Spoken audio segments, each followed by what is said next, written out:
To California to see the latest innovation aiming to help us live healthier lives for longer. This time I'm back to look at our brain health. Social interaction is basically exercising your brain. I meet the scientists and experts investigating what we can do to reduce our cognitive aging. What you see here is 6 different major circuits of the brain. Could we bend the arrow of Alzheimer's disease risk down on itself? I visit the residents of one of the world's blue zones. I don't smoke, I don't drink alcohol, and I'm a vegetarian. And catch up with the tech entrepreneur trying to turn back time on his body and mind. It's gonna feel like the womb. I can't remember what that felt like.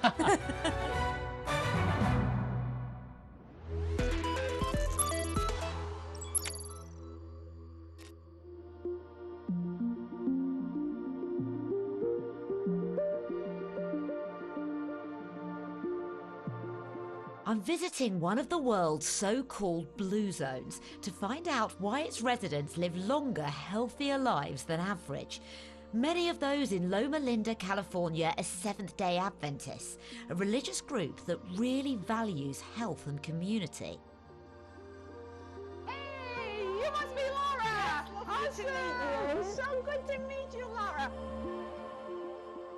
Would you like for me to prepare your breakfast? Oh, yes, please. Oh, that would be lovely. Would be awesome. What I can see already here looks very healthy and very tasty. We enjoy fruits and nuts and greens and all of this stuff.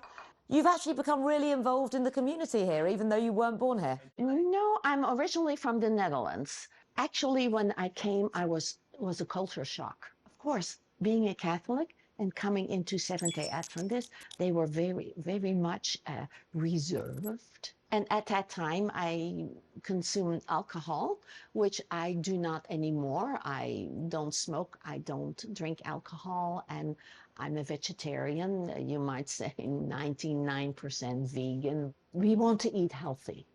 We want to exercise because my body is the temple of God. So if I stay strong and clear-minded, I'd be of service. Living this life is centered around what the Adventists refer to as the health message. Healthy lifestyle is to refrain from unhealthy activities, more family-oriented lifestyle, fruits and organic vegetables and everything organic, no chemical sprays. And then exercise, you know, fresh air, community, and spiritual. Is Loma Linda a happy place? It's a happy place to be, absolutely. Yeah, it's a happy place. And happiness is good for your longevity? Exactly. Exactly. They may credit the religion, they may credit the lifestyle, but there's no great secret. They're simply living a really healthy life. At these assisted living apartments, Esther has already been to her daily exercise class. What is your age, if you don't mind me asking? You don't know yet? I don't know yet. I'm glad you're sitting. I'll be 100 in August. You're going to be 100. That is amazing. How old do you feel? I feel older than when I was 80. Do you think being here in Loma Linda within this kind of community is what is responsible for you being so good for your age? Of course, our religion, I think, has a lot to do with it. It's very interesting to me that I have lasted this long. And at nighttime, I pray for God to help me get up again tomorrow because I have no assurance. Aside from that duty to protect physical health that exists here, community spirit is strong. What I didn't realize was how important socialization is to your brain.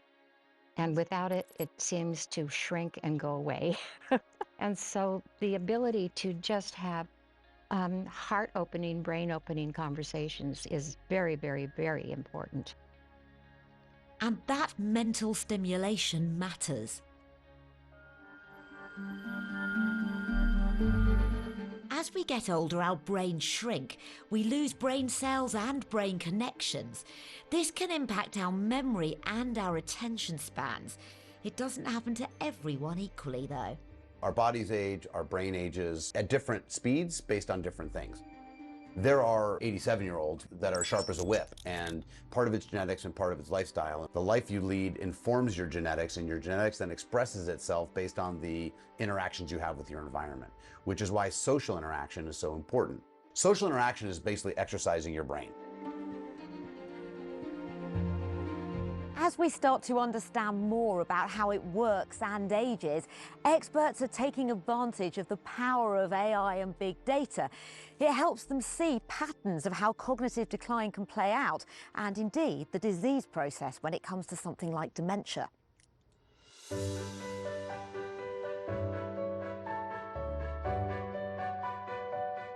But also other sources, and it's... Andre Arimia researches brain aging.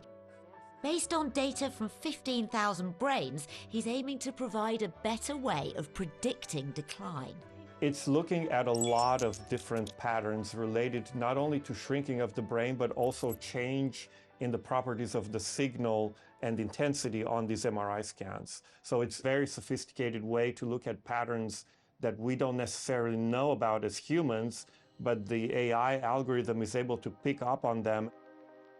Would you be able to identify early signs? What sort of uses are there in this technology for helping with dementia? So this shows differences in aging between cognitively normal adults and patients with Alzheimer's disease. Everywhere you see either red or blue, those are areas where aging is occurring in a different way in patients with Alzheimer's. The reason this is red is because this is in an area of the brain called the medial temporal lobe, heavily involved in memory, which is important in memory formation. And what we see in Alzheimer's is that you have degradation of the ability to recall memories and also to encode new memories. So the work you're doing here, what sort of impact can that have on both diagnosing and potentially even treating Alzheimer's? So if we can identify individuals whose brains are aging a lot faster and estimate their risk for disease a lot better, so that either clinicians can provide custom-tailored treatment or individuals themselves can implement lifestyle changes.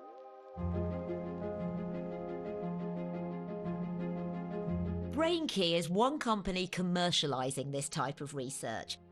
The platform quantifies how each section of your brain is aging. To see what it made of how I'm doing, I needed an MRI.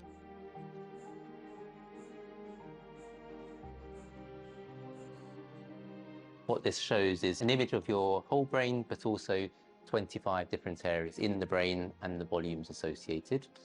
The summary of the BrainKey analysis is the brain age, which is an assessment of your general brain health. So your brain age is 43. So that's good news. It's good news. So we would ideally want brain age to be either at or lower than your chronological age. It's always preferable to have it slightly below.